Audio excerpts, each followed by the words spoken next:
আদর্শ মা হতে গেলে চারটি জিনিস লাগবে। অনেক নারীরা মা হন কিন্তু তারা আদর্শ মা হতে পারেন না। মনে রাখবেন, সন্তান জন্ম দিলেই কিন্তু মা হওয়া যায় না, সন্তান জন্ম দিলেই কিন্তু বাবা হওয়া যায় না। আদর্শ মা হতে হবে, আদর্শ বাবা হতে হবে। বিশেষ করে যেহেতু বাবারা বাইরে থাকেন, কাজে ব্যস্ত থাকেন, একজন সন্তান ছোট্টকাল থেকে তার মায়ের কাছেই বড় হয়, মায়ের কাছেই। কারণ একজন সন্তানের সবচেয়ে বড় বিদ্যালয় হচ্ছে তার মা। তার মায়ের কাছ থেকে সে সব কিছু শিখতে পারে। এজন্য প্রত্যেকটা ঘরে ঘরে মায়েরা যারা আছেন তাদেরকে আদর্শবান হতে হবে। এই আদর্শ মা হতে চারটি জিনিস লাগে। এক নাম্বার, আদর্শ মা হতে গেলে যেটা লাগবে সেটা হচ্ছে সন্তানকে বিদ্যা শিক্ষা দিতে হবে, সন্তানকে ধর্মীয় শিক্ষা দিতে হবে।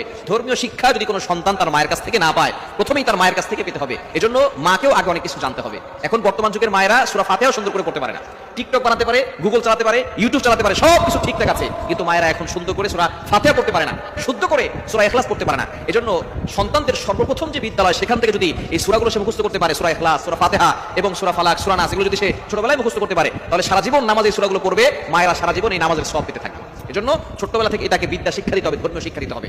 দুই নাম্বার, আদর্শ মা হতে গেলে তাকে শিষ্টাচার শিক্ষা দিতে হবে, তাকে আদব শিক্ষা দিতে হবে। বর্তমান যুগের অনেক মায়েরা সন্তানদেরকে আদর্শ শিক্ষা দিতে পারে না, আদব শিক্ষা দিতে পারে না, শিষ্টাচার শিক্ষা দিতে পারে না, তাকে শিষ্টাচার শিক্ষা দিতে হবে। তিন নাম্বার হচ্ছে, আদর্শ মা হতে গেলে সন্তানদেরকে পরিপাটি করে গুছিয়ে তারপরে পরিষ্কার পরিচ্ছন্নতা শিক্ষা দিতে হবে, তাদেরকে পরিপাটি রাখতে হবে।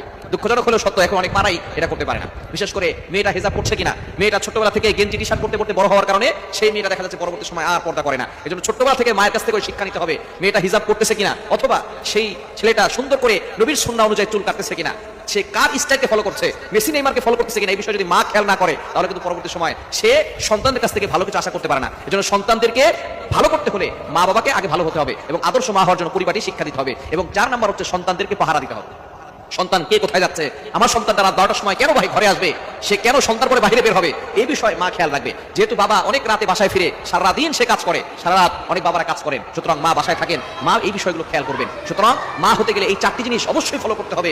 সন্তানদেরকে বিদ্যা শিক্ষা দিতে হবে, ধর্মীয় শিক্ষা দিতে হবে, তাকে শিষ্টাচার শিক্ষা দিতে হবে, আদব শিক্ষা দিতে হবে, তাকে অবশ্যই পরিপাটি করে সুন্দর করে গুছিয়ে রাখতে হবে, এই শিক্ষাটাকে দিতে হবে। এবং 4 নাম্বার, তাকে পাহারা দিতে হবে, সে কোথায় যাচ্ছে, কোথা থেকে আসছে, এই বিষয়ে মাকে খোঁজ খবর রাখতে হবে, তাহলেই সে একজন আদর্শ মা হতে পারবে।